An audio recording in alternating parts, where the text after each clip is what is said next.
honestly, once we came to faith, I started to understand what God says about aspiration. Like his ways are higher than mine. I still wrestle with that, dude. It's one of those things where I have to get out of the way of what I think I want and what he knows I need at any given time. And that's hard.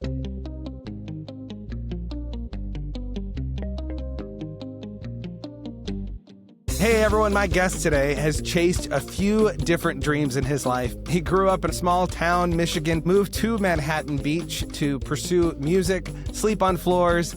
He sold Yellow Pages in 100-degree heat. And yes, he has lived the full LA experience. Today, he is a husband, a father, a performance coach, and the founder of Buys Family Fitness, building strength, family, and community with faith at the center. Joe Buys, welcome to More Than Before. Good to have you on, brother. Appreciate you having me, man. So take us back to where you grew up, Iona. Not Sharona. No, Ionia. Ionia. Ionia. Yeah, that I in there gets lost. Small town, man. Grew up in a small town pretty much till I went to college outside of that a little, but 23 years I was in Michigan. Yeah, it was small, 12,000 population. And then we have like 7 prisons, so we don't know if you're counting the prisoners too, so it could have been smaller. Like didn't get a Burger King till I was 7, that type of stuff, right? I'm kind of old though, so maybe that's not shocking, you know? I'm 41. You don't look old by any means. Well, all right. I mean, you kind of look like the poster boy for like a Hallmark movie. Ooh, like okay. You kind of got that vibe of like you're the small town guy that the girl comes back from the really nice. I'm not the guy you're the guy she falls for. Got it. Not the guy that you already know at the beginning. Like, oh, this is the guy he's some like corporate executive that's always on his phone and she can't, you know. No, you're the guy where like she comes home and she's like, wow, like you look really good. Like what happened? You know who's gonna appreciate this conversation more than anybody is my mom. Yeah, because Hallmark life. Yeah. Hallmark life. So you were the youngest of 3. What was life like being the youngest? Because I'm the youngest of 4. And bro, yeah, we vibe on that. It's an interesting life to be the youngest. Did you have brothers or sisters? Both? 2 older sisters and an older brother. Okay, I had 2 older sisters. So my oldest sister's like 8.5 years older than me. My middle sister's about 6. Mm-hmm.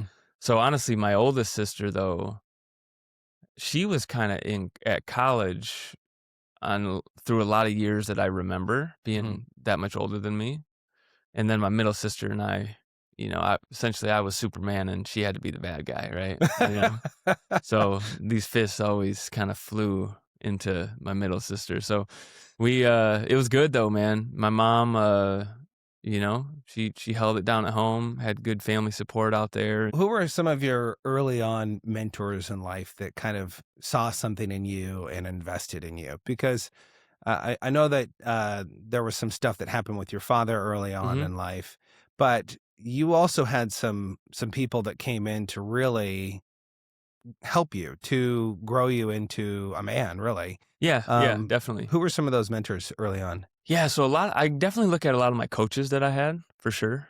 I mean, sports, that's what growing up, you know, playing basketball, football, baseball, a lot of coaches stepped in, and then a lot of my friends' parents stepped in, right?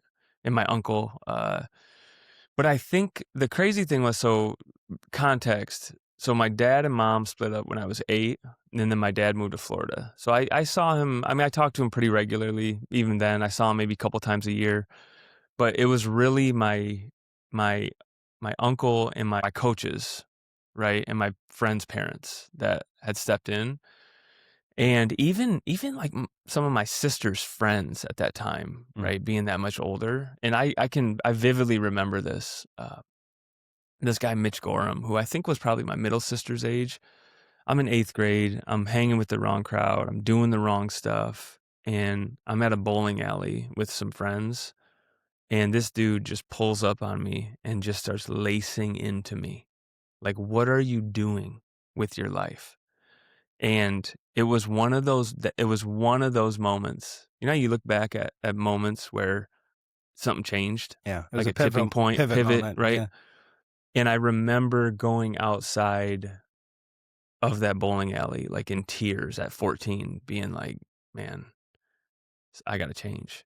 And that was probably my earliest memory of making a different decision Mm, that completely changed the trajectory of my life. mm, And I think that's one of those things that we remember. We're all dealt what we're dealt. We don't necessarily control that, but I think it's a reminder to me even now, running a business or starting a podcast, there's just going to be times where we just got to push through, be uncomfortable, learn something new, and how the plasticity of the brain yeah. to learn these things. So a lot of people stepped up. I had such a group of people around me. Even back then though, I look at God's grace over my life, cuz one different decision and there's people I remember from 5th grade who were doing things they shouldn't have been doing, and I know now are in prison. I'm literally one decision away from that. And yeah, I worked hard and we got a whatever, but I'm well aware that there was too many things outside of my control Yeah. that I could have been in charge of that, right? Yeah. It's weird. It's a weird thing. Kind of reminds me of that theologian who said that you should always have at least three guys who can put you in prison at any Yeah. time. Yeah, dude. But I love what you're saying about this, because I think if you've been in the personal growth industry for a while, or you've read books and development stuff, we hear about like the rule of five, or you're the average of the five people you spend the most time with, Yeah, and we dude. we kind of go like, yeah, like, yeah, it's not Mm. really that important. Even the Bible talks about that. It's true. Like, the people that you surround yourself with is so important. How did your early on surroundings, how did that kind of push you in a different direction where you feel like maybe you shouldn't have been going? I think I just knew it was wrong. I had enough people around me that were doing things that were, I guess, by definition, like what you should be doing, Mm, that even though I didn't have a man in my house, I still had enough men around me to be convicted in that way. But at the same time, I was also being raised by the world and culture. I yeah. was kind of a latchkey kid Mm. at that point, right? So it was a small enough town to where y- I'm surprised I got away with anything ever. I mean, it's tiny, dude. My uncle was the mayor, right? Yeah, S- big shoes to fill. Dude. So when I look at it from that perspective, I had a lot of people around me, but I started to see how destructive, looking back, the world is, because it was secular hip hop, entertainers, sports.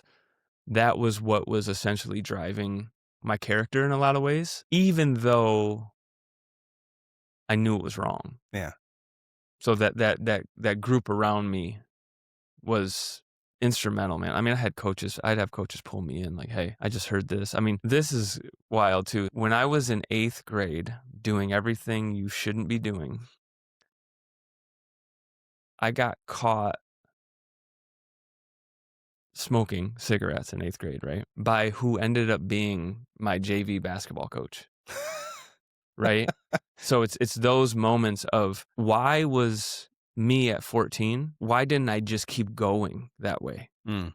Right? What happens if that dude doesn't check me at the bowling alley? And then my freshman coach, my freshman year, I just texted with him yesterday. And he was a Christian, and I knew that, but I wasn't trying to hear all that. Yeah. And he just stayed with me. He was never like, but I just knew, when I didn't know, I knew I wanted to go to him for something, Mm. right? So it's just those subtle things that maybe we're just subconsciously not even thinking through this stuff, but these examples that are around us, and those are the things that I know you and I would both say as fathers for sure, but just as people. Yeah. Like when I'm vibing with your kids in there, like what an adult is to a kid. I mean, I remember looking at adults like, man, this dude is They got this it dude all is cool, together. man. Yeah. You know, like that, like so like we do a lot of work with kids with our classes, and we met Hmm. through a lot of sporting things and stuff like that. And man, I don't want to put sport on the pedestal because for me it was idolatry coming up. Yeah. Like I had to step away from, Sports and hip hop, right? Those that they were kind of both dude. like hip I hop. I mean, go hard. Like He did some digging. He did some digging. Yeah, man. So I mean, you were that was kind of the dream, though, wasn't it? That it was at one point you really shifted and wanted to go full hip hop, for sure, dude. Yep. and After once I got to a place where it was like, all right, I think basketball from a organizational perspective, right? I played a year at an NAIA school, and then I transferred to a bigger school, and I tried out there. And it's so crazy, dude. I tore my ACL. Like I had continual, like my left knee. It was like God was like, stop, stop, stop, stop. I just kept getting hurt. Yeah, man. I'd always had an affinity for music, but I fell in love with music, and I started to just get around some guys and make music, and went out to LA for that. So it was just new things were continually taking the place of where God should be. hmm And it was like I had to step away from those things in order to reestablish a relationship with them. yeah, There was a period where I couldn't even watch sports anymore because I saw it's almost like the Lord took it and then he gave it back. And now I train athletes.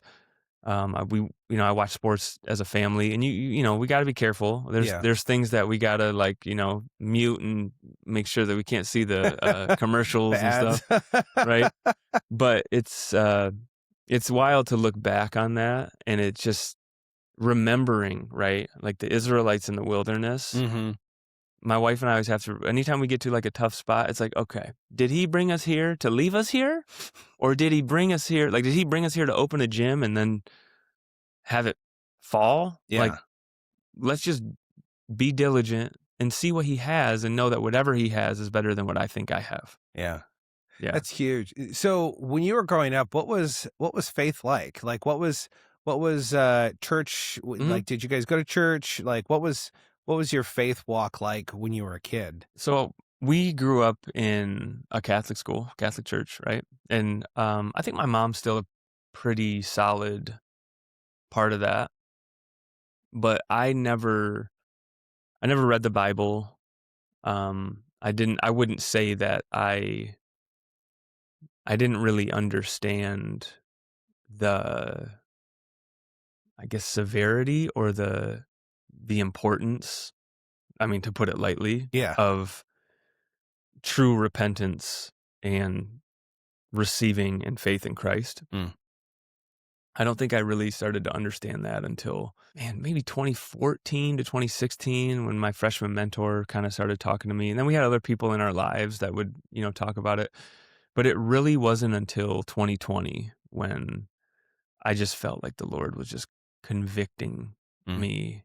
And I could not devour enough scripture. I literally saw everything I had hope in deteriorate.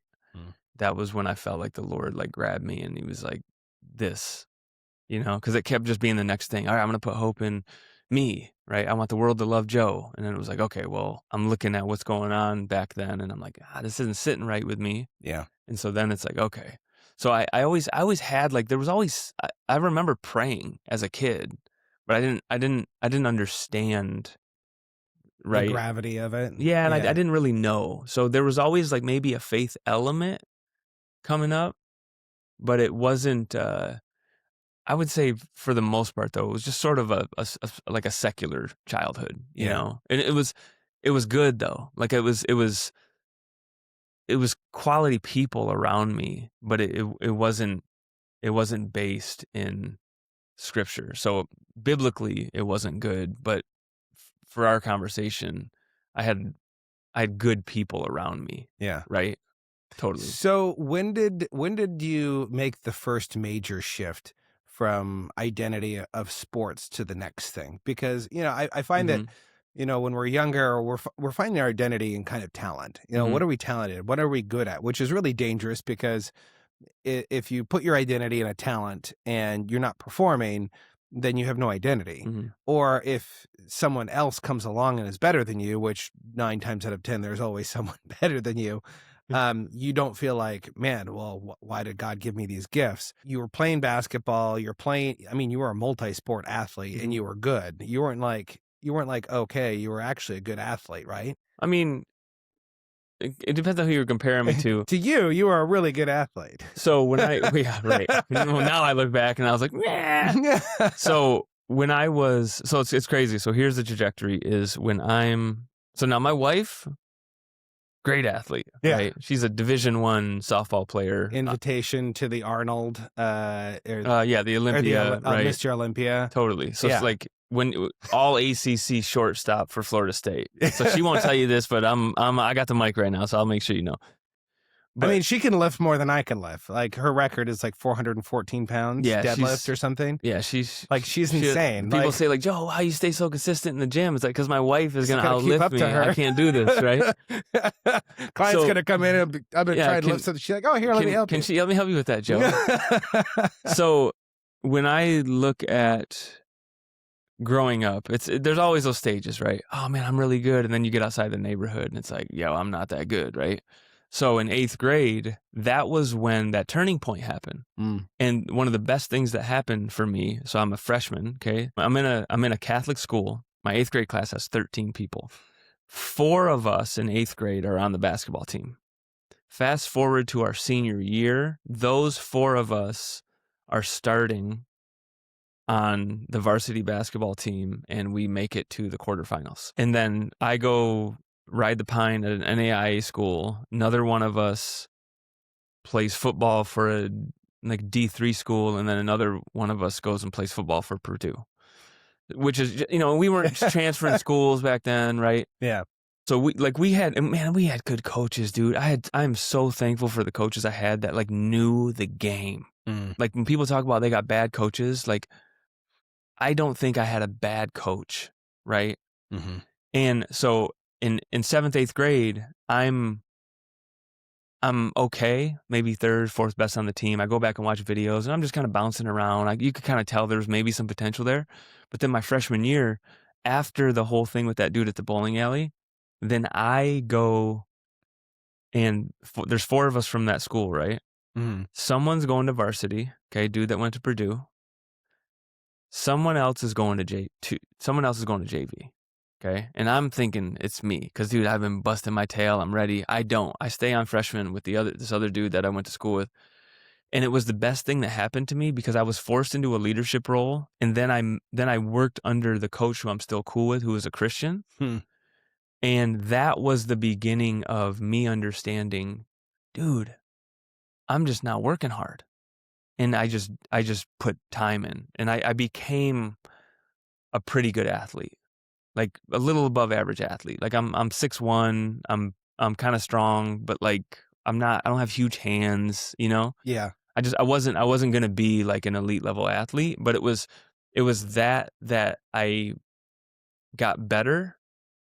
And then from there to your question, the transition to music had kind of already started in high school, but I didn't understand how to make it happen. I didn't understand how to record songs. I didn't know. I just thought people who made it in music were just a different type of people from a different place. Yeah. Right? Because back then, shoot, dude, it was 2003. We didn't have, I remember trying to download LeBron's highlights somehow, right? Because we didn't have YouTube and all that, Yeah. So, yeah. Yeah. Well, it's so interesting to think back in that time because we weren't so connected. We didn't have the World Wide Web at, our disposal like we do now, where it's easy to go and look up competition from other places, what other people are doing, how people are successful doing this, doing it this way or that way.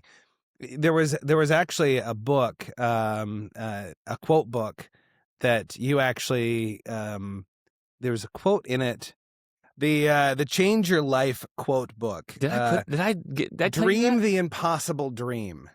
Or you went and searched for that. I found that. Yeah. Dream the Impossible Dream. That was something that that was a huge mantra for you for a while. Yeah, that was dream impossible. That's inked on my skin, bro. It's true. So when did you shift from believing in the impossible dream to accepting the dream that God gave Mhm. you? Yeah. Because like you said, God took away a lot of things, almost Mhm. everything, Yeah. and then he's slowly giving you things Mhm. back when you've been ready Man. for it. What was the original dream that you really, I know that you went after a bunch of different things, but what was like the original big epitome dream that you wanted to go towards? And what was the dream that God Mhm. eventually set on your heart to say, "Hey, this is where I really want you to be. This is who I want Yeah. you to be." I just wanted to be the man, bro. That was I mean, literally, like, there was a good heart behind it, I think, in terms of wanting to help people, Yeah. but it was always conditional, whether I was gonna admit it or not, but, like, I moved to LA to make it. I played basketball. I think a lot of it was once I realized, wow, hard work equals this, and it's crazy because that's what I feel like the Lord allowed me to go through, 'cause I didn't come to faith until my mid to late 30s. Mm, So he let me live in that world as long as I did, and it created all these things in me. I think the biggest thing that I can see now, there's so much more peace mm, when I'm working heartily unto him, Colossians 3:23. yeah. And and then this month I'm going through Philippians, so Philippians 4 through 9, the peace that surpasses understanding. Mhm. And it's hard because I come out of these pockets sometimes because I think I start kind of taking the horse blinders off, and I think, oh, well, we got to do this now. We got to build here if we're going to get this. And it's not like it's negligent, but it Mhm. feels negligent. And it's not just like, well, I'm just going to sit back and and whatever, and it's all good, and God will provide. And no, that's not it either, right? Yeah. But I would say that the dream to make it started to change probably sometime around 2021 when we started the business. And honestly, once we came to faith, I started to understand what God says about aspiration, Mm. right? Like his ways are higher than mine. And I still wrestle with that, dude. I still do. And it's one of those things where I have to get out of the way of what I think I want and what he knows I need at any given time. And that's hard. I love that you say that because it's true, because we have the things that we desire, we have the things that we really want. And it's interesting. I'm reading a biography right now on Jackie Robinson, which Mm, is just fascinating. yeah. And there's so many things I didn't know about his story early on, all the things that he kind of went through, and just the quality of person that he was. Multi-sport athlete, he served in the military, and he continually was great at everything that he did, but yet he was always held back by the color of his skin. Mm-hmm.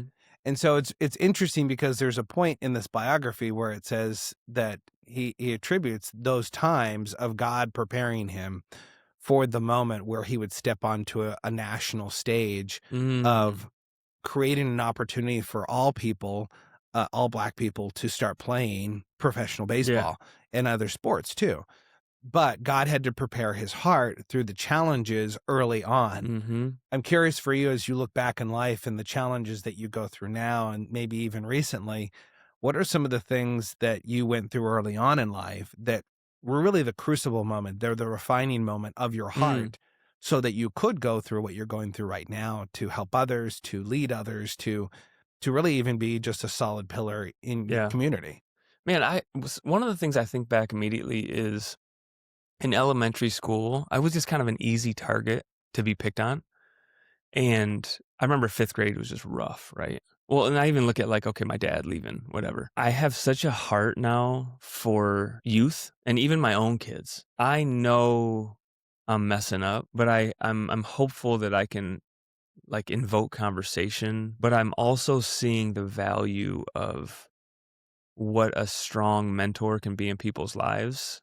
And I don't mean that from like a hubris perspective, like Joe Buys is here, you're all welcome, Your great mentor Hey, has come stepped on into in, the room. guys. But it's really understanding the heart of what we do, especially like at the gym. Mm. And there is so much joy when I'm walking through the foyer at church and all of a sudden out of nowhere, some kid runs up and goes, Coach Joe, I've been eating this. And like some kid that I had at some random class, whether it be a co-op or whatever. And I think that experience with me from childhood, I see that with these kids, but I start now at this point in my life, I'm feeling it from their parents, Mm. that they're appreciative. God's grace to put me in this position to where a parent wants to try to make sure their kid is around me and they see godly character. Mm-hmm. And it's those moments, though, as a young kid, dude, and a lot of this, I didn't think about this till maybe, I mean, I thought about it, but I'm really thinking about it right now. It was hard, Mm. right? It was hard, man. And I remember in 2019, I'm sitting out here, I'm sitting down with a therapist, and this dude goes, "So tell me about your relationship with your dad." And I was like, "Oh, yeah, it's cool. I growing up, like, how was it?" Like, "Oh, I saw him, every couple times a year. I saw him a good amount." And this dude just like looked at me, Good amount. and I was like, and he's like, "That's not a lot, right?" And it was the first time in my life, Mm. I'm 35 years old, that I realize that's maybe not the most healthy thing for a young child, young boy especially, right? Yeah. And it's those moments, though, that, dude, I am so thankful to the Lord that there's no resent, though. Mm. It just is what it is. And like, my dad had what he was going through, my mom, whatever. People just go through it. Yeah. And I'm doing things right now that I'm hoping I'm minimizing impact, but I'm messing my kids up somewhere and they're going to have to talk to somebody about this. So I'm just trying to, I look back at those moments, though, in the prepping, right? You Mm. think about Joseph in prison, as long as he was, man, but is he able to deliver his people to so that the promised seed can, Yeah. like those moments where you look back at those Bible stories and you're like, man, and then knowing something else is coming. So I better stay in that word so that when it comes, it's like times of peace and times of war, Yeah. right? King Asa or Solomon and David, when it's wartime, you better have had what you were building ready, Yeah. because it's not time to build when it's wartime. So life's good, things are chill. You better devour that word, buddy, because it's coming, right? Preparation is Preparation, so man. important in every aspect of life. Mhm. And it's interesting because we all think about preparation in the way of preparing for like a disaster that happens. Mhm. We put money aside for, the water heater that breaks, Right. or the car that breaks down, or, the preparation of war. But I think a lot of people don't actually look at life in terms of like preparation for the spiritual battles that we Man. have.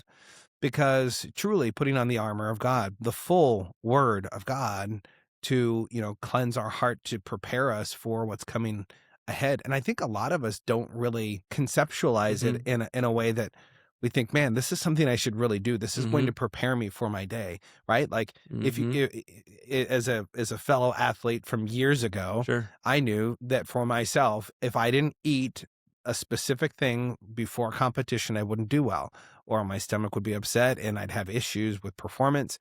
And so I knew what I needed to Yeah. do preparing going into that. People do that all the time for their day. Well, I've got a presentation today, so I've got to make sure I get enough rest. I'm not Dude. going to watch the YouTube, or I'm not going to watch the Netflix. The Netflix. I sound so old. When you are those on the youngsters. MySpace,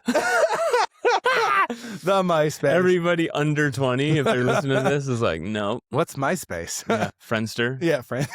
Oh, bro. God. You know what you made me think of, though, dude? And look, here's the thing is, you know what's easy to do is for me to get up in front of a team and just start screaming Mm. and motivate them, right? Yeah.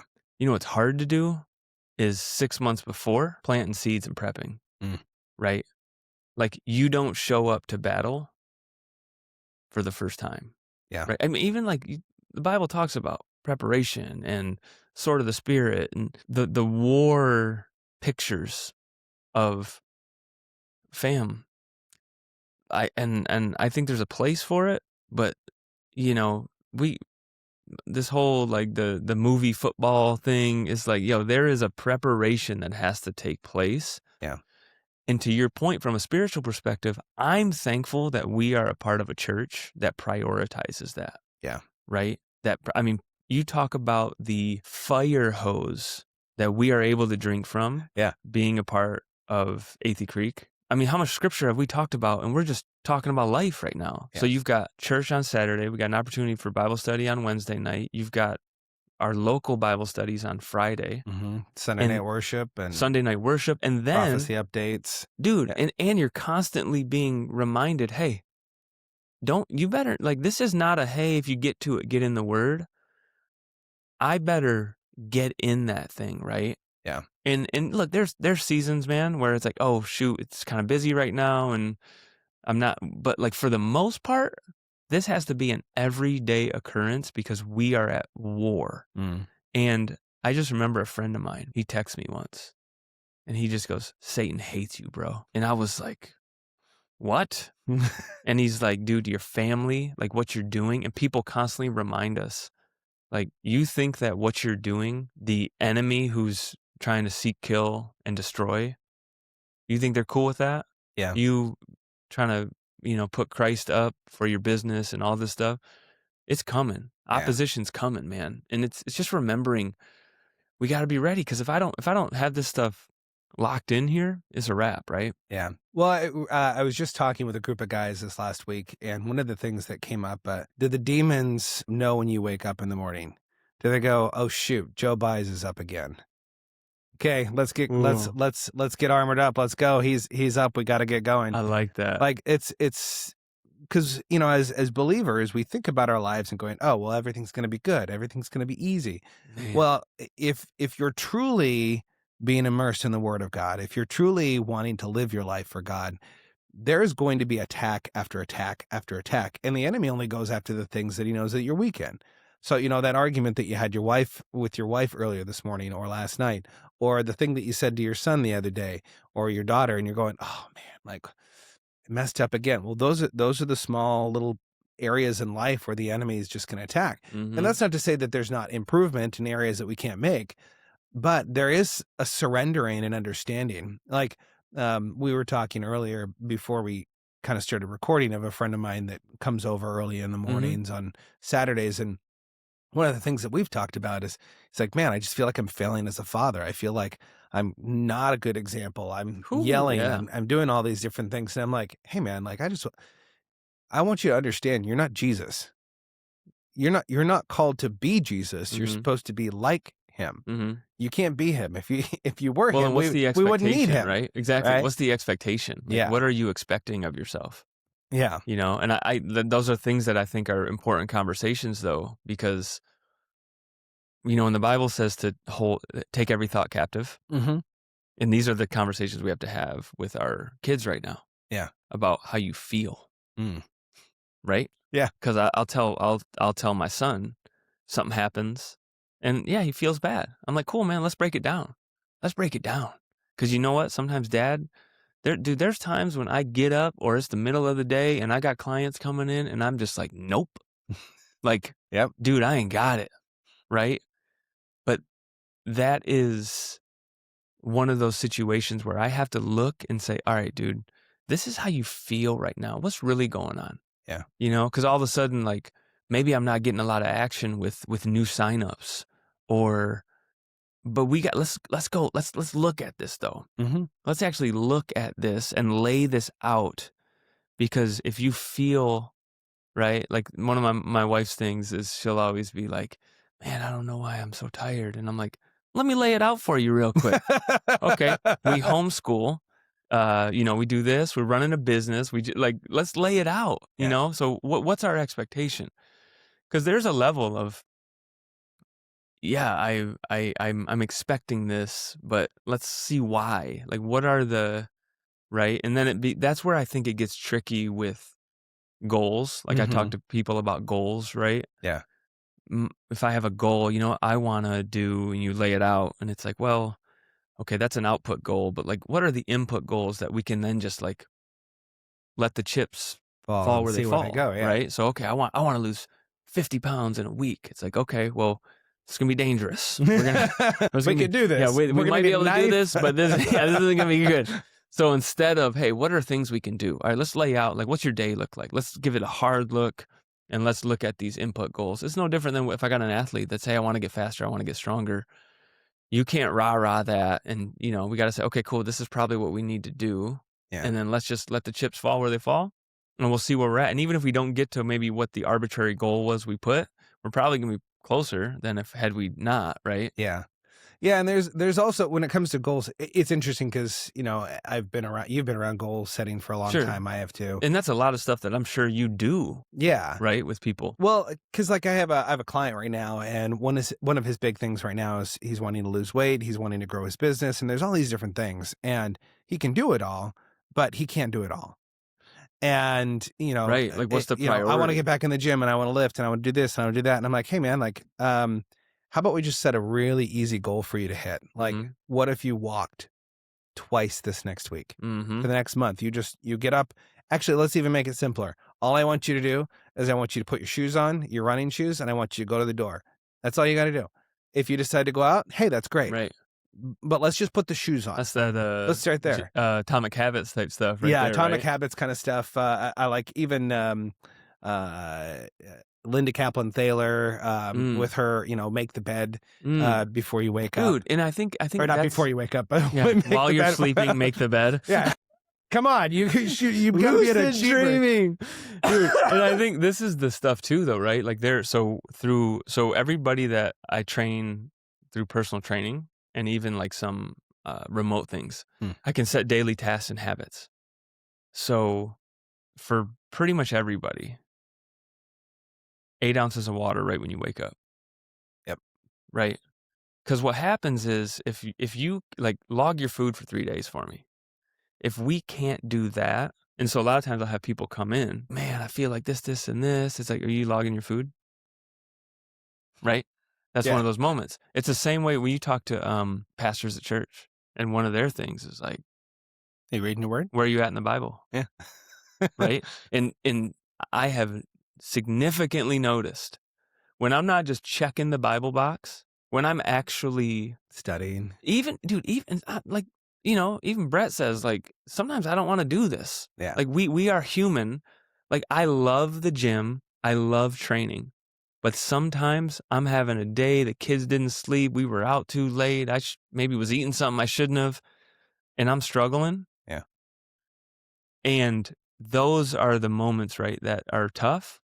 But when I'm just genuinely invested, even when I don't want to be, I know, hey, just get in that habit, but I'm not checking the box to just get through. When I'm genuinely like putting in that time, things are a little smoother. I'm not saying things aren't happening. I think I'm just handling them better probably, right? Yeah. I want to rewind to your dad because you said something that was kind of interesting to me of forgiveness, that you had to go through like a stage of forgiveness with your dad. What did forgiveness do for you after you actually forgave your dad? How did that free you up to actually move forward in life? Man, that's such a good question. And I love talking about it now. So my mom and dad split up when I was, I think, about 8. I don't think for the next 8 years, I really kind of knew what was going on or whatever. He was gone and I got to go to Disneyland every year, like that's pretty much what was going on. Like there's sides to the story. My stepmom's amazing, but I just remember right when I was about 16, I started to just like, man, I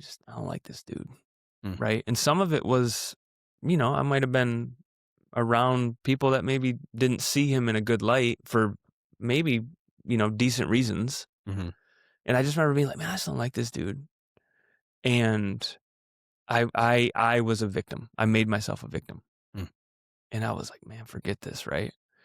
And once I moved to LA though, because man, I packed the car up, dude. I had $2,000. I had a 2001 Impala that my mom gave me because my 94 Grand Am died. I got out there. I reached out to some people who I kind of knew through someone else, and I'm sleeping on the floor. I'm just doing whatever I can. If I get a job at Foot Locker, I'd been working at Foot Locker in Michigan, so I get a job there when they open up this new project that Nike put on in there, and I'm working like a dog, dude. I'm like first week there, 67 hours. I made like $500, right? I'm just whatever. And it for the first time, I think, honestly, I felt like this was the first time that I realized like I saw life for what it was, and I saw how hard it was. And I just remember that was the first time I called my dad in tears and just alluded to like, hey man, we're good. And I don't think it was good from that point. Mm. But when it really happened was probably like 12 years later in 2020. Mm. And him and I just kind of started talking more. And it might have been a little before that, but I really feel like I wanted to forgive, but I didn't know how. Mm. And I just feel like the Lord just took that. I have such a good relationship with my dad. Mm. Like I have nothing ill to speak about this man and his decisions, because some of it as a parent now, dude, I'm not making a case for things that can happen, but if you remove Jesus from me, Mm. and I'll even put this out there, in 2021, my wife and I were discussing divorce. Mm. And this is how our business got created. I looked at her and I didn't even consult with her, first of all. I just started texting people and saying, "Hey, I'm training people out of the house." Because at that point, I'm staying at home with the kids, but I'm really just trying to make it in the world, right? Yeah. And I decided, nope, I'm done. I'm going to do something. Not the way this for young men out there. This is not what you should do, right? This is not the play. This is not the not play. the playbook. But I will. But it will come back to God's redeeming grace, though. And so I start texting neighborhood, right? Gyms are shut down. People start showing up.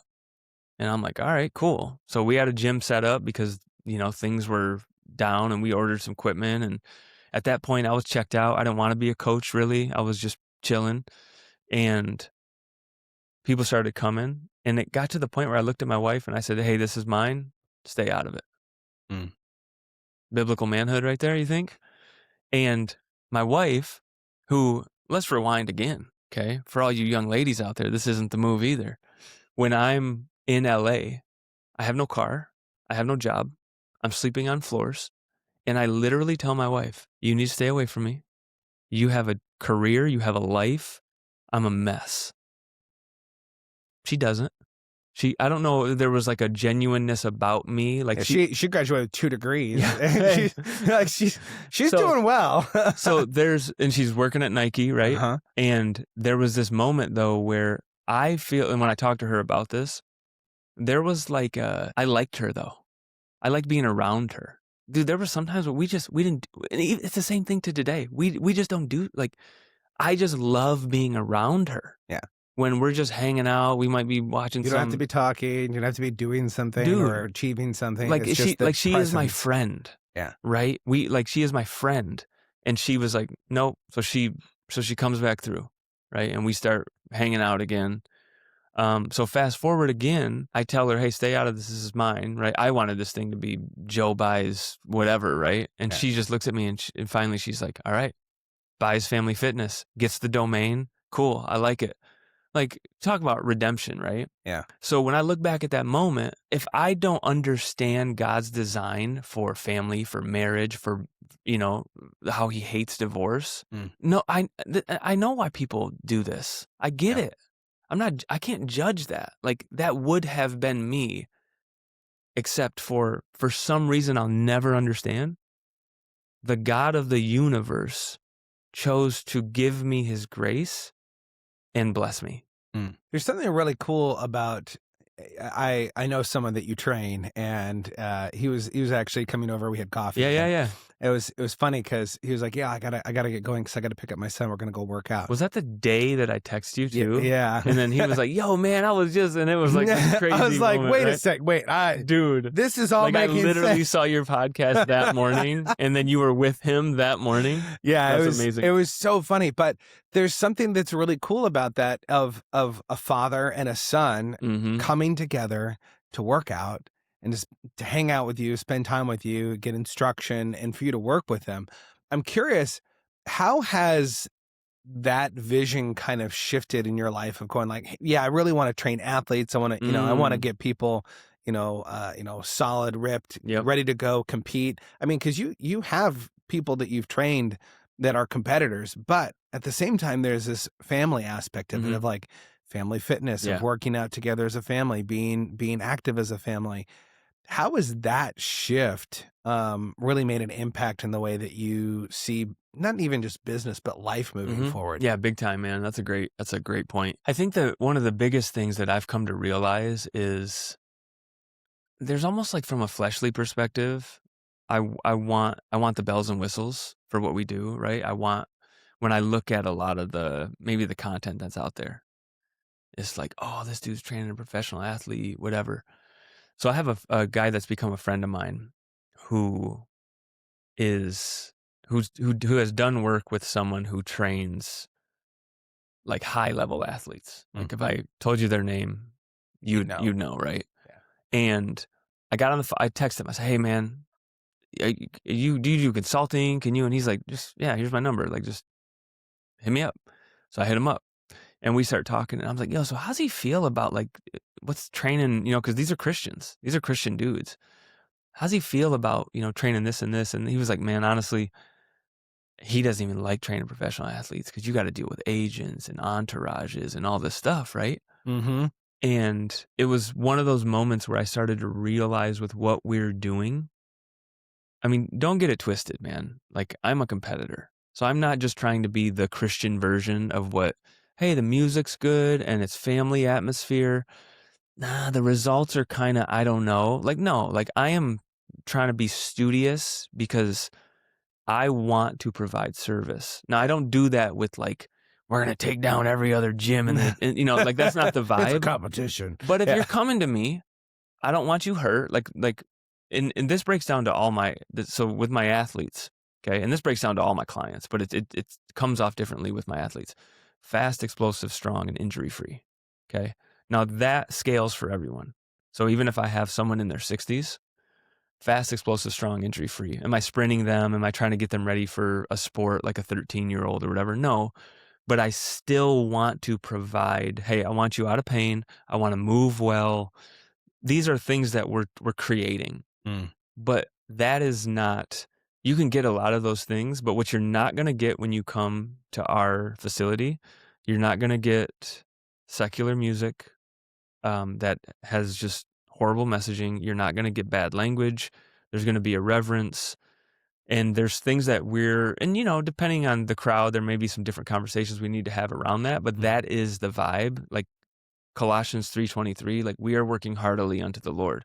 And that doesn't mean everybody that I train has to be a Christian, but I want to make sure that we're not hiding what we're about and where Yeah. we stand. Mm. So to answer your question, the family, and it's my wife and I've had these conversations because it's like, man, what do we do? What's our thing? What's our thing? And I met with a pastor at our church maybe a couple weeks ago. And he's like, man, from the outside looking in, it's body, soul, and spirit, right? You're building the body, you're uplifting, and then it's centered on Christ, right? It's like, man, that's it. So the family aspect, I mean, there are days when I train 3 generations of a family, kids, parents who are our friends, and then their parents, Yeah. who are the kids' grandparents. And we're kind of in the middle with a lot of our friend group. Like, we got some friends who are in their young 30s and their parents are in their mid 50s Mm-hmm. or like close to 60. So we're just kind of like in that tween stage, Yeah. But that is what it is, man. I want to make sure that if we're providing a service, we're providing a service, dude. And I've been so blessed with amazing coaches that have given me things that kind of aren't mainstream. Mm. And if you give me a top tier wide receiver, I can pretty much do anything I want to them for a while, and they're probably going to still be fast. Yeah. But give me the kid who's tripping over his feet and can't tie his shoe and chew gum at the same time. That's fun. Yeah. Right? Especially because some of these, it's intimidating, man. I have a kid right now who doesn't, like, he kind of plays sports, but his mom just wanted him in to be around. So he's like with my sport performance group and what's your sport? What's your sport? Soccer, lacrosse, football, whatever. And he's just, so like the family aspect, I want parents to see that this is character stuff too. This isn't just, Yeah. you know what? We don't have to say 100%, but a very high chance that this child of yours is not going to go play professionally. Statistically, there's 450 spots in the NBA. Yeah. Probably not going to happen, right? I mean, it's crazy. My wife's cousin, their son was playing basketball recently, Mhm. just in Gresham, and I walked in the gym. I was like, man, half these kids are 6'5".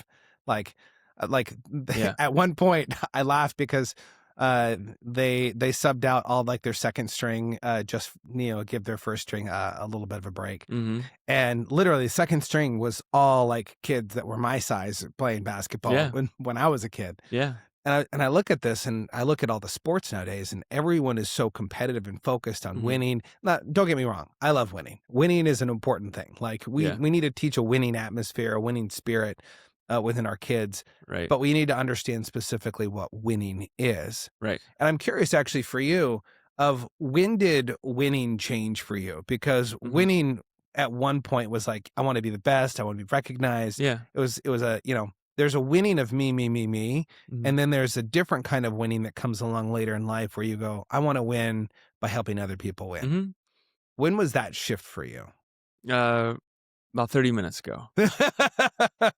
I would say, it's wild when you say that, right? Because like I told you guys before we started rolling, I've been in a 2-day Monopoly match with my 10-year-old. And last time we played, my wife and him, like, man, I got boardwalk hotels. Everybody's handing me Decimated them. just thousands of dollars, right? And now this dude is taking me to the woodshed. He's sitting right now. The game's paused. He's got like $6,500. I'm in trouble. Okay, I've been in trouble for a whole last day.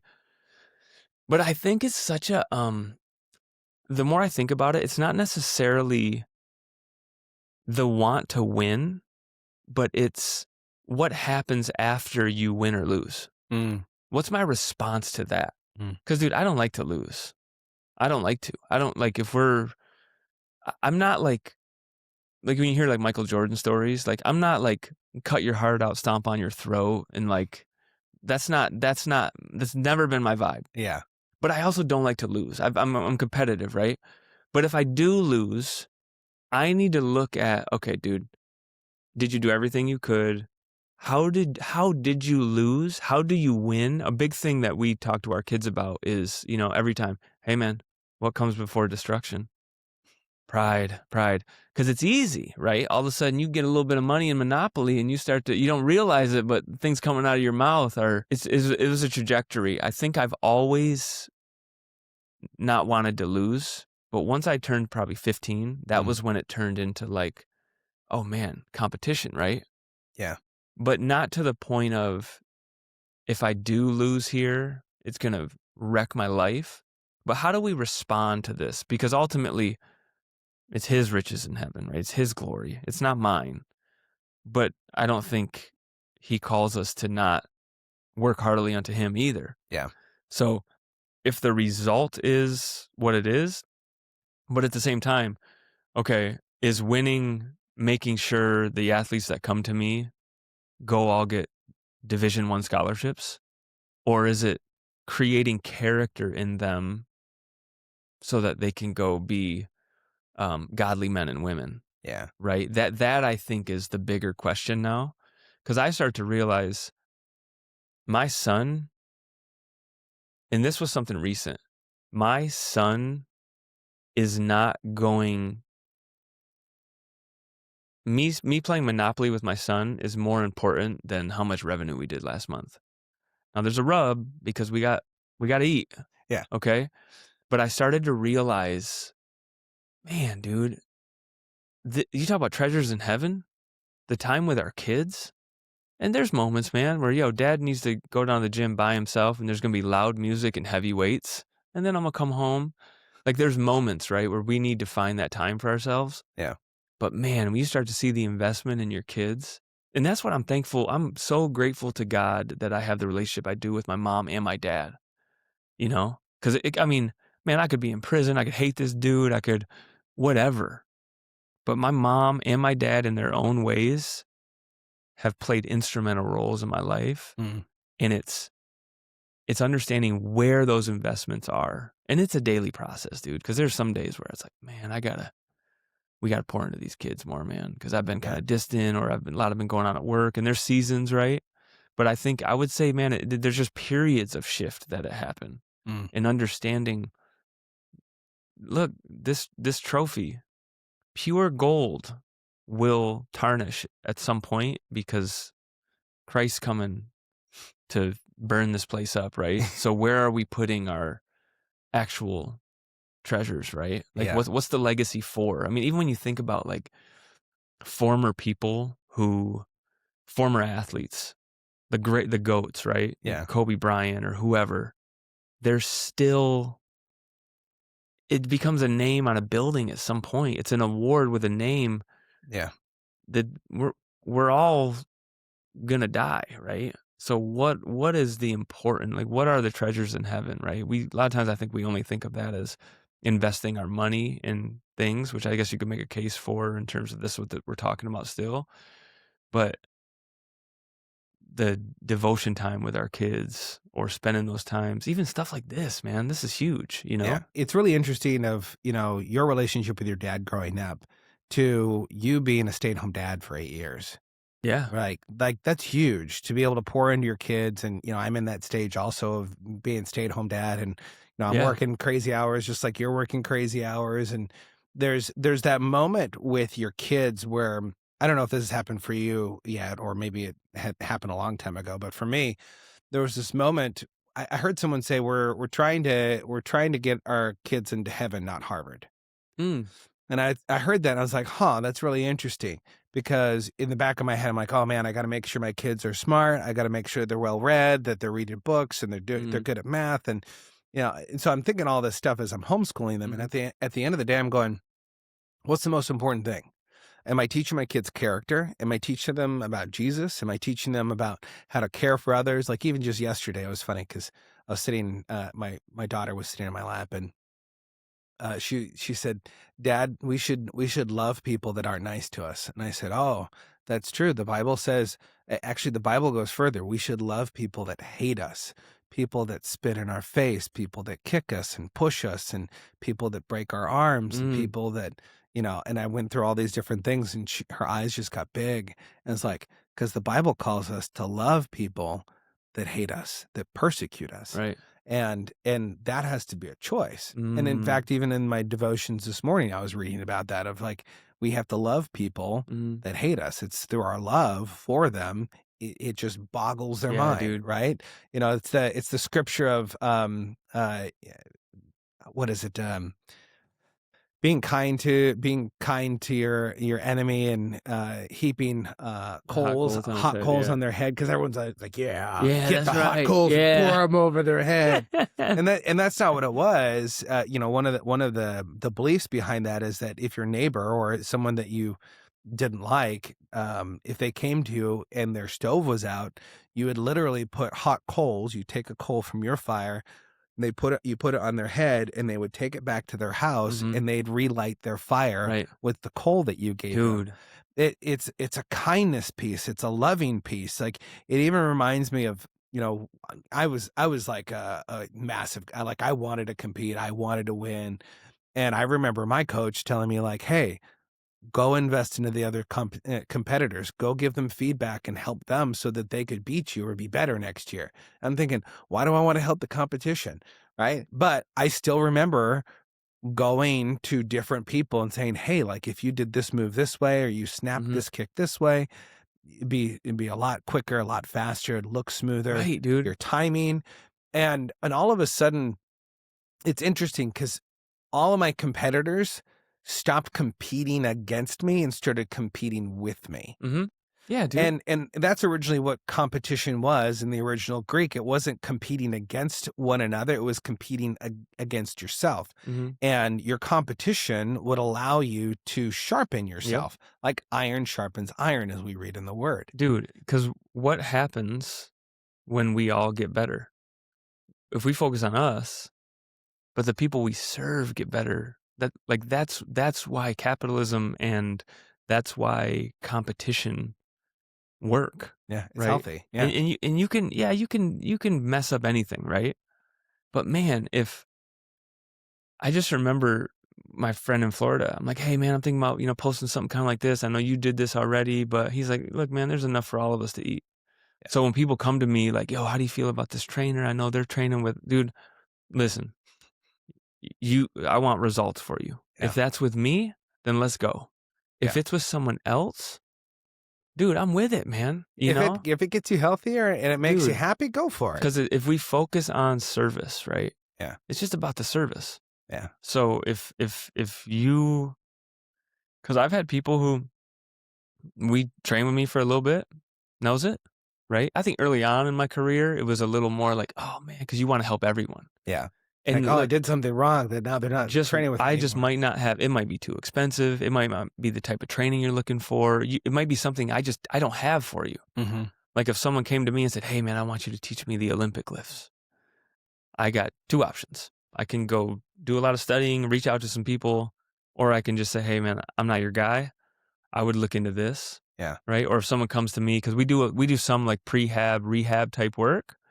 And now again, if it's something that I feel like is in our wheelhouse, I'm very confident that we can do that. Right. And it's not like from a hubris perspective. I've just been thankful to have a lot of teaching, and I've put myself through things. I've done things with clients. But if it's a little outside of my scope, I have to be honest to say, man, this person might even be willing to pay me. Mm. But man, it's just, I run into that with scheduling, where it's like, hey, can you do this time? And like, I gave myself a hard no on that, but then I went, can I do that time? And I had a conversation with my wife last night, and I was like, hey, should I probably not do this? It's a little earlier than we want. I know we kind of have a big day Wednesday, maybe Bible study Wednesday night, and she's like, yeah, dude, I don't think that's the move. But that's trusting in the Lord, right? To Yeah. say, all right, you know what? This is why I'm saying no to this. If I'm just saying no because I'm trying to be lazy, like that's one thing. Yeah. But I think to look at competition in that regard Yeah. of, yo, man, we all get to eat. This is not a pie that if you only go to me, you go like, where are your results at? Let's go get you results. And if we focus like and obsess over other people's problems, Mm. because that's all we do. Yeah. Someone comes in, Here's my okay, what's your problem. problem? This is what I can do to fix it. Yeah. This is what it's going to cost, and this is how much time, and these are the things we have to do. Yeah. Now, those areas might scare some people, and it's like, cool, then it's all good. Let me know. I think we could maybe go this option, depending on the type of person you are, but it's literally looking at that. Because the second you come in and I'm thinking about me, you're going to feel that. Yeah. Right? And we've all felt that, right? But if I'm looking at you and I'm saying, hey, where's your problem? Okay, we can definitely fix that. And this is what it's going to be. And to not be ashamed of, because that's the other piece of business, right? Mm-hmm. A lot of times you think you're not doing a quality job in business and you're scamming people if you're just trying to get paid for your work. Yeah. But it's ultimately finding a way to find a solution, like stuff at Costco keeps going up, and I don't know who I have to talk to, but this ground beef is killing me right now, You got to buy the whole cow from just bring me a cow. I'll walk it out. You can hear the bell, So as we kind of wrap up and get towards the end here, I have two areas I'm really curious about for you. First, it's your ride or die, Tatiana. Oh yeah. When did you guys first meet, Mm-hmm. and how has she really helped you to become the man that you are today? Oh, dude. I mean, I know she was there with you, at your concerts. And man, this is loaded, bro. You at one point said that you guys were going to have, a million trillion What babies. I said, 11 billion. 11 billion. It was a word that I wasn't familiar with. Yeah, we're good at creating words in our house. But what has she done for you? Like, not for you, but how has she really helped to really hold up the mirror for the man that you want to be, the man that God created you to be? Proverbs 31, bro. When you think about the Proverbs 31 woman, I look back at when we met. Okay. So she had a 20-year career at Nike. She just left a year ago, so we could go full time into the gym. We got our gym space in July of this past year, 2025. I met her. So I was working at Foot Locker in LA, like I mentioned, right? And there was an event where retail associates will come try on some shoes. I think it was like the LeBron 6 or something. And he's in like the 20s now. So if you want, I'm dating myself here, right? And you try on the shoe and then you give Nike feedback on the shoe. And so that was pretty much her first job at Nike. And I met her there, and I was just in one of those evenings. You know how you're just like, you have a moment where life's good. It was one of those nights, for whatever reason. Everything was hitting. Life was good. I was chatty. I'm joking with her, whatever. But in my mind, never crossed my mind that this woman is going to want anything to do with me. Because, dude, let's be honest. I'm working at Foot Locker, and at this point, I've been in LA long enough to where like nobody in that atmosphere is like, yo, the retail worker who's not even making $7 an hour right now. Yeah, this guy, he's Watch him. probably He's gonna blow. I run up on her and we're talking and she's, whatever. And I finally, dude, this is so funny. I look at her and I go, "You're vibing me, aren't you?" And she goes, "What does that even mean?" And I'm just like, mm-hmm. And so then we went back to playing and whatever. And I thought I was doing something. I didn't realize she had been a Division I athlete. Like I'm out there hooping, I'm playing well. I'm thinking, oh yeah, she probably. I look back, I'm like, okay, she played at Florida State. Like I'm probably athletically, this is far, far lower than, looking back, I'm like, ooh, I'm an NAIA bench warmer. I know she. And so I just leave, dude. I leave and she comes back into the Foot Locker that I'm in, and I end up giving her, I had like a business card, like a music business card, but on the back it said booking info, contact, like it's my manager or something, right? But no, so she texts me like, "Hey, is this you?" And then we started talking and hanging out and stuff. But I think the thing, like she was there, like at the jump, right? And honestly, she just shouldn't have been, you know? So for her, she is someone who continually, like, even when I know I'm out of the pocket, I know if I have to ask her, then I already know. Like to the point where, like, you ever had those moments where if I'm doing something, like she's just the mirror. Yeah. So if my wife was sitting right next to me, and I'm not even talking about something like malicious, I'm talking about maybe the vibe of a piece of content that is becoming a little too fleshly, like exalting me versus exalting us and the business and the clients and the people. I already know if I got to run this by her, I try to sidestep her, right? Like she is a mirror. And I remember talking to pastor at church about this, and he's like, "Look, if something's amiss with your wife, your relationship with the Lord's probably off too." Mm. And when I get that order right, like we don't have to think about it. So the encouragement for her, but not only that, dude, like I got to say this, the majority of my life, I've, by biblical standards, have been a horrible man. Mm. And I was not a solid father for 5 years, right? I had no footing in like what was good and what was to be done until I got conviction from the Lord. I was just chasing different rabbits in the world, right? So when it's less now, dude, but early on, when she's hesitant to a decision I'm trying to make, I'm not mad at her for that because I get it. Because I just, we met in 2008. We got married in 2013. I started knowing the Lord. Let's just call it 2022, end of 21. That's a long time to just, right? So for me with her, there's moments where I kind of get, I'm like, "Hey, look, I know you're not really maybe feeling, maybe it's like how we're structuring certain trainings or the numbers. But for the most part, it's like we're on the same page, So she's been a great mirror for me, but I'm also thankful for God's grace through her that she even trusts me at all to make a sound decision, to be where I'm said I'm going to be.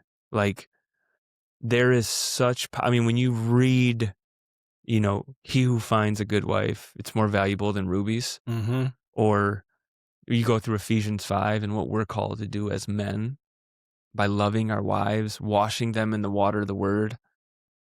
If I don't have this playbook, what am I doing? Hey, I'm making money for the family, so I get to go do whatever I want. Like you mentioned this earlier too. I want to circle back where you talk about like the things that we aren't yet prepared for.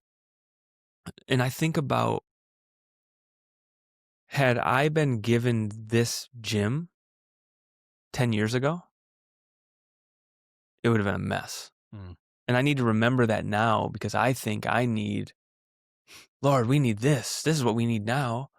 And it's like, oh, okay, so you can go put your hope in that, Yeah. right? Like, I'm not prepared to handle that yet, right? Yeah. And she just does a good job of, I mean, we both do a great job together of, let's pump the brakes, right? We're go-getters, dude. Like, we just want to go make it happen. And so it's like times where over this Christmas season, we're shutting the gym down for 5 days. And I'm going to probably go stir crazy and maybe gain 5 pounds. But we got a little gym in the garage still at home, so it's things like that where she's just been just solid, man. Mhm. I mean, like, I am so undeserving of so much, but to have this woman, and then she's my first hire. I got a 20-year Nike executive as my as my operations manager right now. You're doing pretty good. Dude, and I met her, like the way I met her. So You know you're not supposed to sleep with your employees, though, right? that's true. That's true. No. That's true. I've got to look into that a little bit. I think there's a clause. I think there's a clause if you're you're the married. marriage clause, Yeah, right? And you have kids already. Okay, Yeah, good. I think you're good. That's I think good. you're good. All right.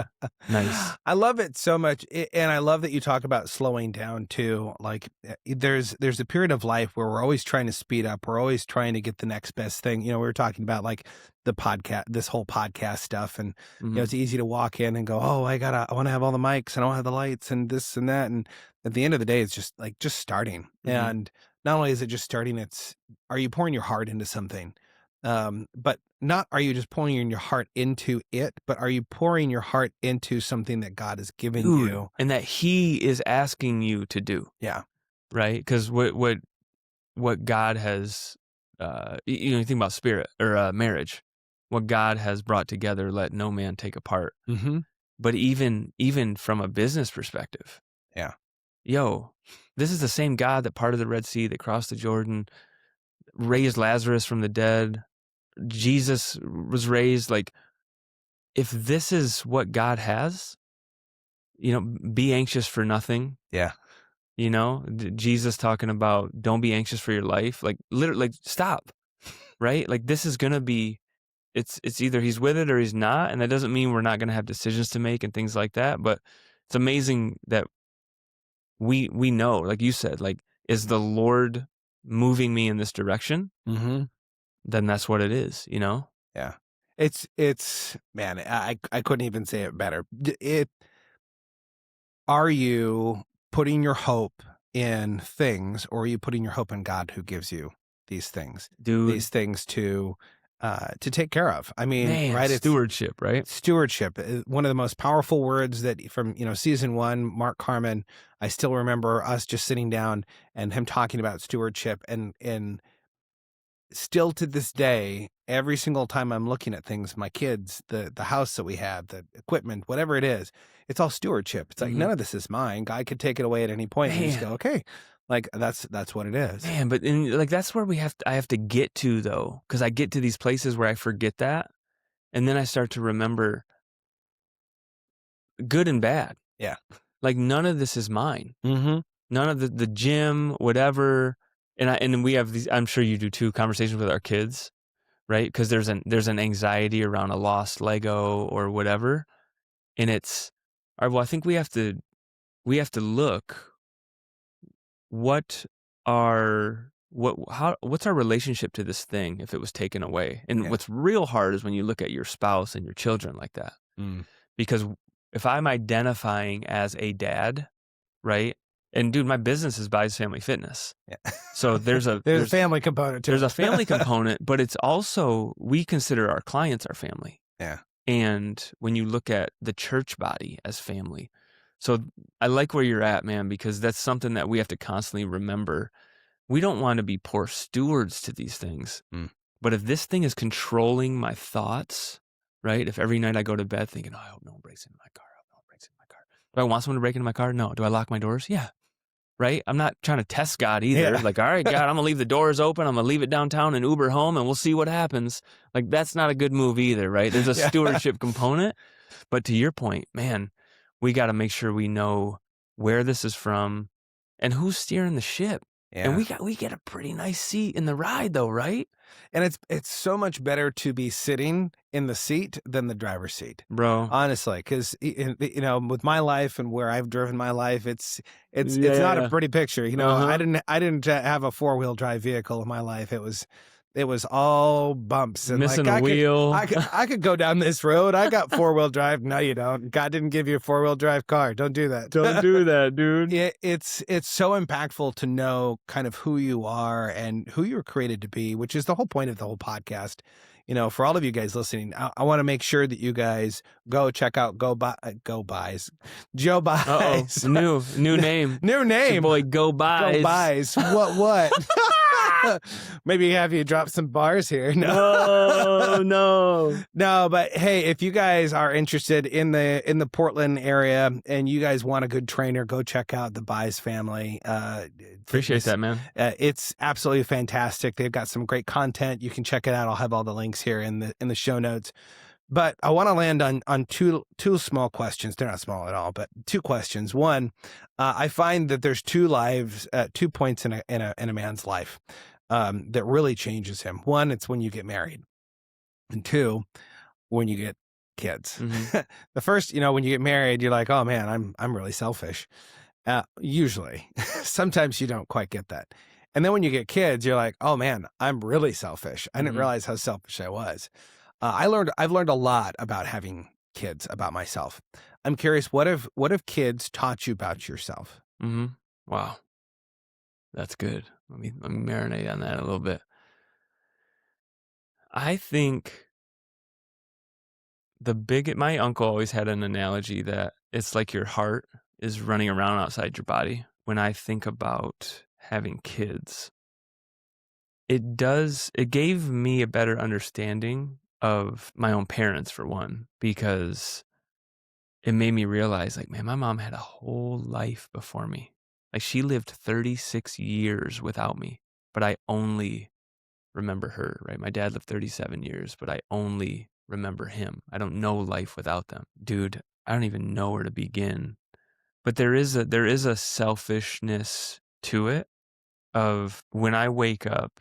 It's like in Ephesians 5 when he talks about, nobody hated their own flesh. So you love your wife, as you love yourself, but, as Christ loved the church and died for her. But it's that understanding, right, of when you love your neighbor as yourself. First thing I think about when I wake up is me. Generally, right? Oh, I'm tired. How am I going to do this? I got to get out to Oregon City today. I got to whatever, right? Yeah. So I think in those moments, there is that first. But then from there, you're checking in with your wife. Like when I didn't have kids, marriage, like full transparency, my wife and I were pretty much married 5 years before we were actually married. All right. We didn't have a biblical understanding of anything. So it wasn't really like she used to travel for work all the time. And I'd be like, cool. I'd either go to work or I'd be home playing Madden or something, like you had separate lives, it didn't living matter. separate lives, but they were combined. And then our son overlapped was in areas. born. And I was like, yo, why are you traveling all the time? She's like, I've been traveling all the time. But now our son's born. Yeah. So that was the big change for me. And I think it started to make me look at who I am through his eyes. Mm. But then, especially once I knew the Lord, who do I want him to see me as? Like if you ask your kids, like, hey, what do dads do? Now the answer I would have gave at 8 is going to be different than my kids based on what I saw in my environment. When I ask my daughter, my 5-year-old, hey, how do you know dad loves you? Because you give me lovins, because you do this, or what do dads do? Right? If you were to ask, and dude, there's just an attack on manhood. Let's just call it what it is, right? Yeah. Every guy is dumb, like every dude in every commercial is an idiot. And so these moments of, if you ask my daughter and my son, what do dads do? What do I want that to be? Mm. They pray. They do devotions. They give hugs and kisses to mom. They play Monopoly with me. They work hard, right? Like those are the things that I think having kids, especially as a godly man, has done for me, because how do I want them, right? Like, okay, cool. your dad can lift a small car. That's fun. If we can do that. Like if dad's strong. Mom can lift the bus, Right. but dad can lift Mom can lift a tractor. But and that's cool, and I want him to see me strong and things like that. But at the same time, if my identity's not in Christ first, I mean, dude, I'm gonna get old. Yeah. And I'm not, this is gonna happen. It's just inevitable. Or if I mess around and something, I get sick or whatever. If that's who I need my kids to see me as, that's fleeting. And every day we're losing that. But right here, and man, my dad knows the Bible. My dad reads the Bible. My dad loves Jesus. They are like the ultimate. They're like a microscope, right? If your wife's a mirror, like because they'll start saying some stuff. You're like, oh, right. My son will say things that I say. Like I might throw in a little too much slang in the house, and my wife will just go, "No."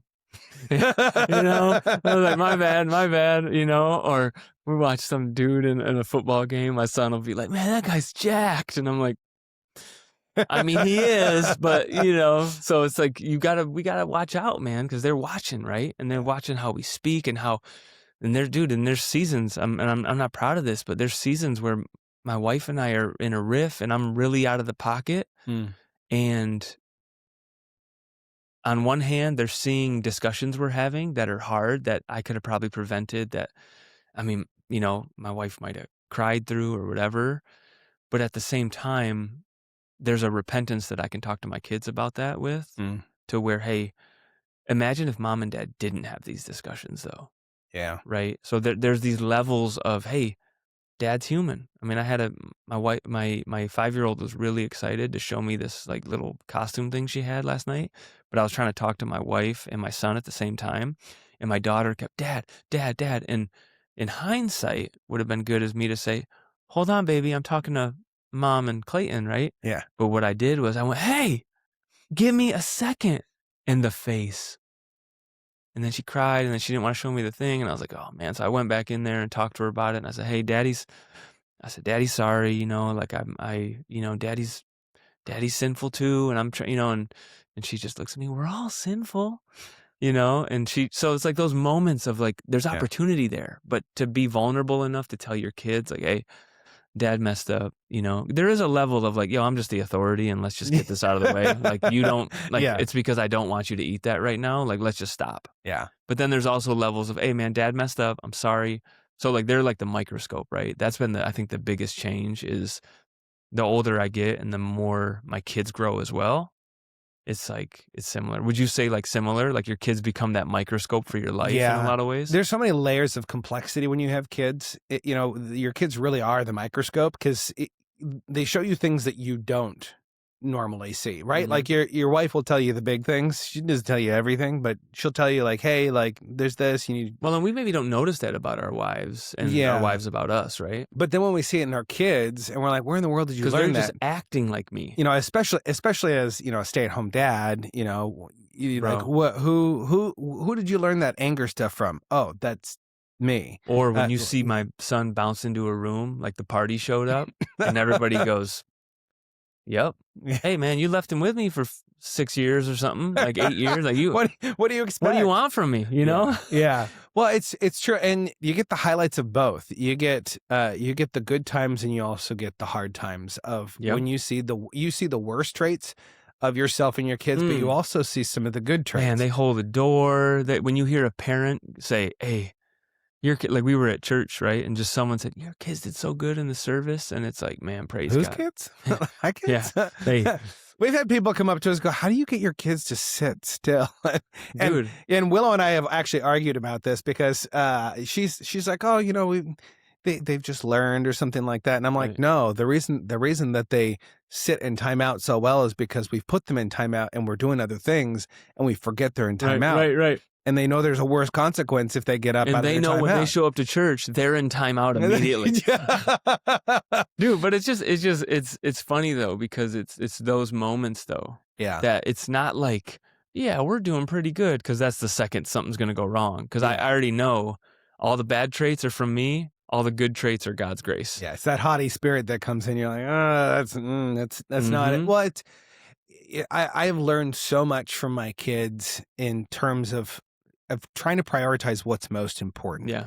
Like last night. I- yeah, I think it was last night. My daughter was just sitting in my lap and we were talking, and she's like, "Dad, you got some white hairs coming in." I was like, "I do." You know what the Bible says about white hair? Wisdom, right? Yeah. Dad wants to be wise in the word. And she goes, "Man, I want to have white hair one day too, Dad. Can I have white hair now?" And I'm like, "Yeah, you gotta get some life. You gotta make some decisions. You gotta Dude. walk with the Lord, and the Lord will See, but give you those how things." cool is that though that you have scripture to do that? Because I Hmm. feel like I talked about manhood earlier, we also don't really respect wisdom in that way Yeah. because it's such a like live fast, die young kind of mentality YOLO. from a yeah. I was Brett Yeah. talking about that. Yeah. Like from a cultural perspective, Hmm.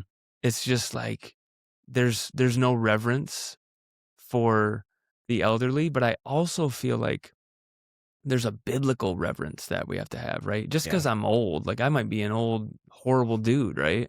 But if I don't know the Lord, I think that's the stuff where, especially as a trainer, I don't shy away from age. I'm like, hey, look, I acknowledge I'm getting older Yeah. and things are different, but I don't want to just accept that as this is why we can't. Some of the hardest things I have with people are when they already give me the reason why it can't work, Yeah.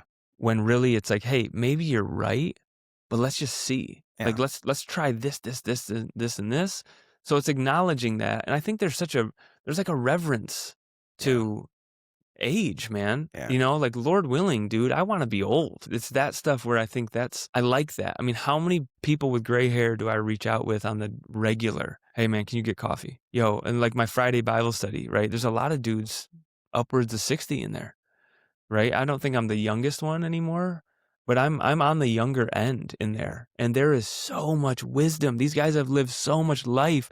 When you hear a dude who's in the study who you think has just got it all together his whole life, and then he talks about challenges with his grown kids and walking away from the Lord, and dude, and he says, I wish I would have done family devos more. Yeah. And And it's you're like, in that season. You're and like, I'm like, "Oh, okay, well then I better do that, right? I think I feel the same way, but I'm 20, 30 years you're younger. Now I can implement that. yeah. And there's so much wisdom there, man. And so that's what I think we got to watch out for, even in the training space. And I feel like you would say this in the leadership space, that we got to be careful. You know, the 25-year-old influencer who's Yeah. got the idea on how to do whatever. Show me the 80-year-old with the scars Yeah. that's giving you the tortoise approach, right? Yeah. Just keep stacking another win, man. Just stack another win, and let that be. Because when we Mm. start getting into some of this flash in the pan type stuff, that's when I feel like trouble happens. And I think there's so much wisdom in age, right? One of your things that you brought to my attention, one of your accolades that you would say is family devos. Family devos are Yeah. huge for you. I'm curious what has been the fruit from doing family devotionals with your family, and maybe for people that like are listening and they're like, I don't know what's a What is a devo, family devo? what's a family devo? How would you define that, and what has been the fruit of you Mhm. doing that with your family? So, family devo. Now, 2021, dude.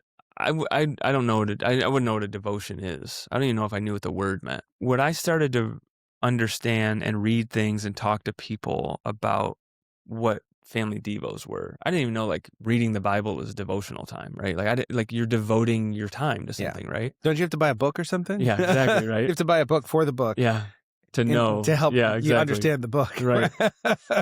And I think the biggest thing for us right now is it sets a understanding of something that's important. Mm. Because look, man, we watch other things on TV, we watch sports, but there's been moments where we have like a flex and fellowship group that we do periodically where like young men come through, we train, we get into the word, right? And I've left that just looking at my son going, man, I love the book of John, right? And I think the messaging we're sending to our kids, right? And I've had so much help from people to like, hey, don't put so much on your shoulders. If you miss a day, cool, man. Like maybe go through a couple verses, maybe go through a whole chapter. right? So, but I think the messaging that it sends, what does, okay, yeah, dad enjoys football, and especially as a coach, to look at certain athletes and like when injuries pop up and like there's an element to that too that's really helpful. But I just grew up on sports, man. I like it. Mm. But there's also things you got to be careful because it was an idol to me, right? I don't want my son to see me looking at these guys like, yo, this is that, oh man, look at this guy. Like, no, dude, that's freaky and that's cool. But like outside of those lines, like I probably don't really want you knowing what this guy's about, right? Just Yeah. statistically. Not Yeah. that there's not solid people in these industries or whatever. Yeah. But I think from a devotional standpoint, right? Sunday night worship, even dude, church, like reading hey, we're going to go through Proverbs, whatever date it is today. Yesterday we went through Proverbs 18 Yeah. together, right? Cool. So it just sends a message of the importance of where we go for sustenance. Mm. Right. That's, I think, the messaging that our kids are getting. They may not remember it. They may be, my daughter's rolling around, like whatever. Flopping around on the floor. But we're Like, doing it, focus. right? We're doing Advent right now. We're doing it though, right? And then Yeah. remembering those things bleed into every other thing because then you start to remember, hey, dude, remember what we read in this, or this? I mean, I had a night where my son, he lost one of his Lego figures and he's kind of eating at him a little bit. And he just said, Dad, what's that scripture about not being anxious? Mm. I said, cool, man, Matthew 6, but also, I think I said Colossians, but it was Philippians 4. And he's like, all right, man, can I read that for a little bit? I said, yeah, man, you take 10 minutes. Let's do it. So it's those moments where we're like planting seeds for them to know where to go when things hit the fan, right? Yeah. I love that you bring it back to that because it's really important because in the world that we live in, we've heard a pastor talk about all the time, whatever's new isn't true and whatever's true isn't new. Yeah. And, we go back to, the world says this and this, and this is what we should be doing. This is how you should run your business. And at the end of the day, you go back and you go, whoa, whoa, whoa, whoa. What does the Bible say? Right. What's the Bible say about this? We gotta put that up against scripture. Put up against scripture and use that as your compass of how you navigate your life. How do you navigate discipline with your kids? How do you navigate loving and leading your wife? How do you navigate working? Whether you are the employee or the boss, where do you go? And I love the fact that you are planting seeds in your children to go back to what matters and what is most important, which is the foundation of all things that we should be doing in life. I have one more question here. What does it mean to be more than before? Right? Like a lot of the podcast is focused on identity of who we become. It's not necessarily works based. It's not based off of like accolades, which is funny because I have some amazing people who come on and they have some really great accolades, and I'll ask them, what do you want me to introduce you as? And probably one or two out of all the people I've ever had on, they're like, yeah, don't worry about it. Like, and when I say that, I mean like the majority of them are like, yeah, don't worry about it. Just introduce me as your friend. And that's all they need to know. I'm like, you're like the CEO of this huge corporation. You've won medals. You've honorary distinction, presidential medals. And I'm like, you don't want me to mention anything? I'm like, no, none of it's important. None of it matters. For you, what does it mean to be more than before? Man, I just thought of an acronym. More, often, ready, every time. More? I don't know. Yeah. It just came to my mind. But I think it is like there's a preparation there. But I also think I immediately go to, is it 1st or 2nd Corinthians 5:17? We're new creations in Christ. I think it's 1st. I think it's 1st because I'm in 2nd. And okay, I think it's 1 Corinthians 5:17. We're gonna check that. Yeah, let's break. Oh, you got the Cambridge too. You don't use that too often, do you? I'll let you. Let's go here. Is this? Oh no, not Cambridge. Oh, it's an ESV. Okay, let's see here. So we're gonna go 1 Corinthians here.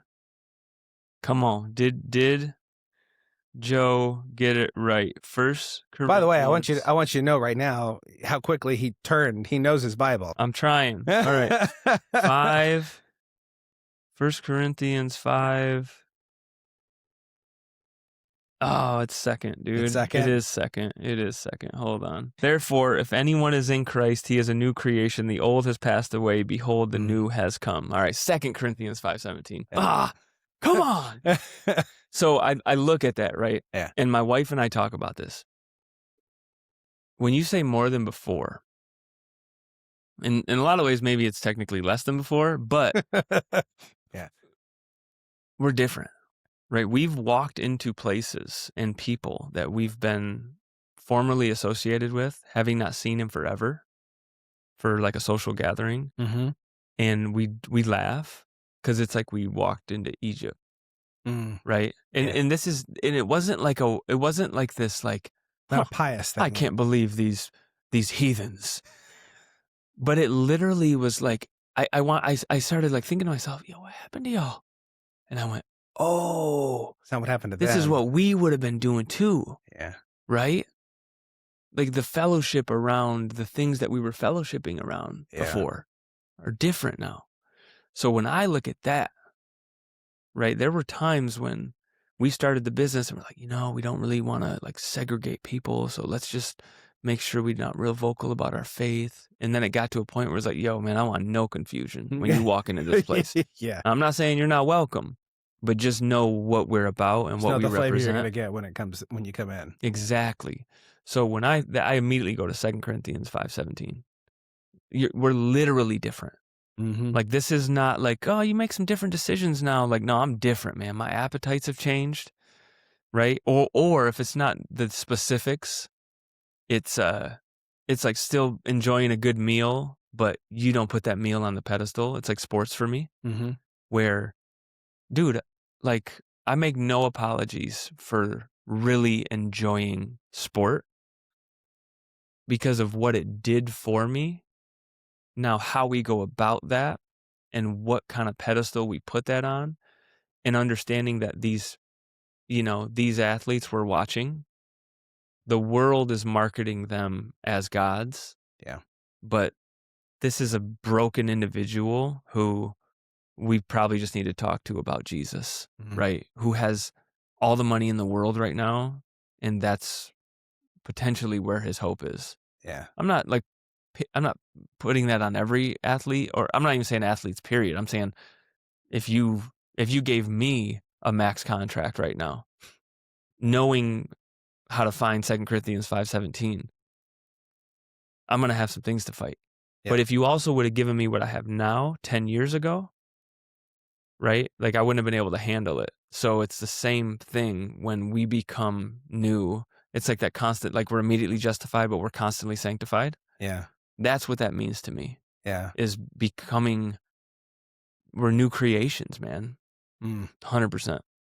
It's so good, and you've talked about putting things up on pillars, and it reminds me of the idea. The Israelites were given things as monuments, like, Mhm. hey, here's Moses' staff, keep it, put it in. Right. And what did they start doing? They started worshiping it. Dude. And there's a difference between a monument and there's a difference between an idol. You can't take your monuments and start making them idols. Monuments are Yeah, that's meant a to look back right, to go, look what God the has stones done. in the Jordan, right? Yeah. They're meant to be able to look back and go, hey, look what God did. Look at all these great things. It's when they forgot those things or they started idolizing those things. That's when things Right. started to go downhill. Right, was that like they did that with the bronze serpent, right? Mm-hmm. Yeah. Yeah. Started worshiping the bronze serpent. It's funny because we're all like that in terms of we're always looking for something to replace God. We always want to put something else in the place of God. And it's always stepping back down and going, okay, no, we're not going to do this. We want to put God in his place. And it's not like we're putting God in his place. We're Yeah, I know recognizing what you're where saying. God is, which is really powerful. And I really love how you bring that all together. Man, it's like the analogy too, though, of, Brett talks about this, our pastor, but I've heard this in other places in different ways. Like we look at, a lot of times culture looks at Jesus as a browser to be open, not the entire like computer, Yeah. right? Like, all right, so this over here is my Jesus time. No, dude, every thought captive.